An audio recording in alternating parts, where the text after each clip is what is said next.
1791 میں ایک غریب گھرانے میں ایک لڑکے کا جنم ہوا، جس گھرانے کا تعلیم اور ترقی سے دور دور تک کوئی ناطہ نظر نہیں آتا تھا، مگر لوہار کا یہ بیٹا دنیا کی تاریخ میں ایک عظیم انسان کے طور پر ابھر کر آنے والا تھا۔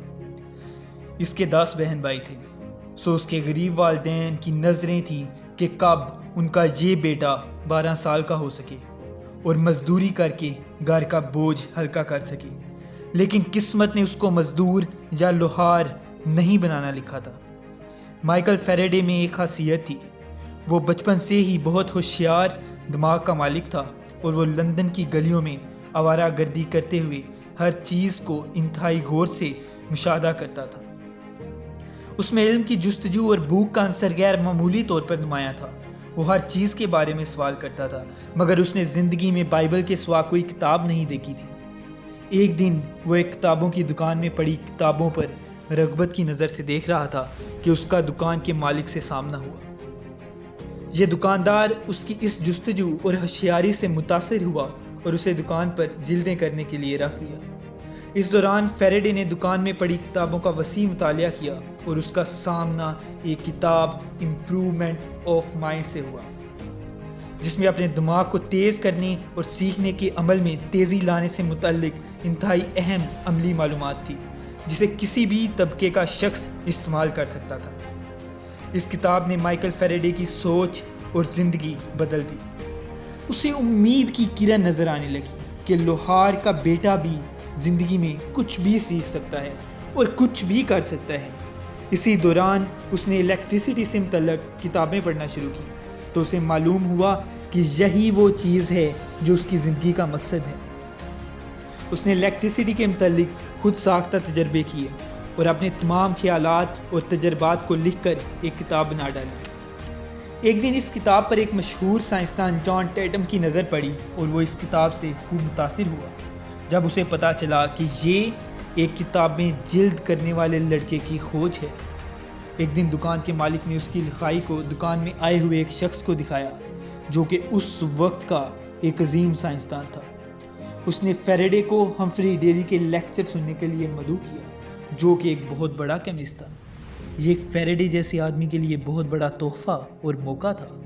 ہمفری ڈیوی اس وقت ایک ایسا مشہور سائنسدان تھا جو کہ ایک عام سے گھرانے سے تعلق رکھتا تھا، تو یہ مائیکل فیریڈے کے لیے مثال انسپائریشن تھی۔ اس نے ڈیوی کے تمام لیکچرز کو نوٹ کیا اور ان سے بہت متاثر ہوا۔ اس سے اسے احساس ہوا کہ سائنسدان بننے کے لیے اسے ایسے لوگوں کے درمیان ہونا پڑے گا، نہ کہ خود اکیلے ہی معلومات اکٹھی کرنے میں مگن رہنا ہے۔ لہٰذا اس نے رائل سوسائٹی کے صدر کو خط لکھا کہ اسے کوئی چھوٹی موٹی نوکری دی جائے، مگر فیریڈے کو محض مایوسی ہی ملی۔ لیکن جب آپ میں فیریڈے جیسی لگن ہو تو قسمت ناانصافی نہیں کر سکتی، سو قسمت بھی اس پر مہربان ہونے پر مجبور ہو گئی۔ ہمفری ڈیوی ایک تجربے کے دوران دھماکے سے متاثر ہوا، اس کی آنکھوں کو کافی نقصان پہنچا، تو اسے اس وقت ایک ذاتی اسسٹنٹ کی ضرورت پڑی، تو اس نے فیریڈے کو بلا لیا۔ لیکن تھوڑی دیر بعد فیریڈے کو چھٹی کرنا پڑی کیونکہ رائل انسٹیٹیوٹ کے پاس پہلے ہی اسسٹنٹ موجود تھا۔ لیکن فیریڈے نے اس دوران کیے تجربات کو اکٹھا کیا اور اس کا کتابچہ بنا کر ڈیوی کو تحفہ دے دیا، جسے دیکھ کر ڈیوی متاثر ہوا۔ مگر قسمت کی دیوی ایک مرتبہ پھر فیریڈے پر مہربان ہوئی۔ اسی دن موجودہ اسسٹنٹ کو اس کی نااہلی کی بنا پر نکال دیا گیا اور ایک مرتبہ پھر فیریڈے ڈیوی کے پاس تھا۔ اس نے اس دوران دنیا کے سب سے مشہور کیمسٹ کے ساتھ رہ کر اس کا سارا تجربہ اور علم اپنی لگن کی مدد سے جذب کر لیا۔ اس دوران جب بھی ڈیوی کسی سائنسی محفل میں جاتا تو فیریڈے کو ساتھ لے کر جاتا۔ اس سے 8 سال میں فیریڈے کیمسٹری میں بھی عبور حاصل کر چکا تھا، جس کی تعریف خود ڈیوی نے کی کہ اس نے فیریڈے سے بہتر اینالیٹک کیمسٹ پہلے نہیں دیکھا، اور ڈیوی ہر کام کے لیے فیریڈے پر منحصر ہونے لگا۔ فیریڈے نے اسے مشکل ترین تجربات میں مدد کی، جس کو کرنے میں ڈیوی شدید مشکل کا شکار تھا۔ لیکن عجیب بات یہ تھی کہ ڈیوی نے فیریڈے کو ایک ملازم ہی بنا لیا تھا۔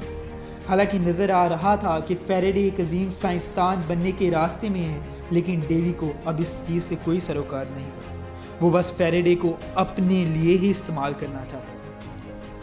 اس وقت دنیا کے تمام سائنسدان الیکٹریسٹی اور میگنیٹزم کے درمیان تعلق جاننے کے لیے خوب تجربات کر رہے تھے، جس میں ڈیوی اور اس کے دوست بھی شامل تھے۔ فیریڈے نے بھی اس کام میں دلچسپی لی اور کام کا آغاز کیا۔ فیریڈے نے اس طاقت کا استعمال کیا جس کو البرٹ آئنسٹائن امیجینیشن کہتے ہیں، اور یہ دنیا کے عظیم ترین سائنسدانوں کا سب سے بڑا ہتھیار رہا ہے۔ فیریڈے اس تخلیقی سوچ کی طاقت کو استعمال کر کے ایک تجربہ بنانے میں کامیاب ہو گیا جو الیکٹریسٹی اور میگنیٹزم کے رشتے کو واضح کر سکتا تھا۔ اسے اندازہ ہو گیا کہ اب اس کا آزاد ہونے کا وقت آ گیا ہے۔ اب وہ زندگی بھر کی غربت، ٹوٹی پھوٹی توقعات اور ڈیوی کی غلامی سے آزاد ہو سکتا تھا۔ وہ خوشی کے مارے اپنی لیبارٹری میں چھلانگیں لگانے لگا کہ یہ ایجاد دنیا کو فیریڈے سے ہمکنار کرے گی۔ تو اس نے اسی خوشی میں ساری رپورٹ تیار کی، لیکن وہ ڈیوی اور وولسٹن کے کام کا حوالہ دینا بھول ہی گیا۔ تو ڈیوی نے یہ خبر پھیلا دی کہ یہ فیریڈے کا سارا کام ایک چوری ہے، لیکن فیریڈے وولسٹن سے ملا اور اسے سارا کام واضح کر دیا، اور وولسٹن مطمئن ہو گیا کہ واقعی اس کام میں فیریڈے کی ہی اصل محنت اور حصہ ہے۔ لیکن ڈیوی کو یہ ملال تھا کہ میں نے ایک لوہار کے لڑکے کو یہاں تک پہنچایا کہ وہ یہ سب سیکھ لے، لہٰذا اصلی کریڈٹ ڈیوی کو ہی ملنا چاہیے۔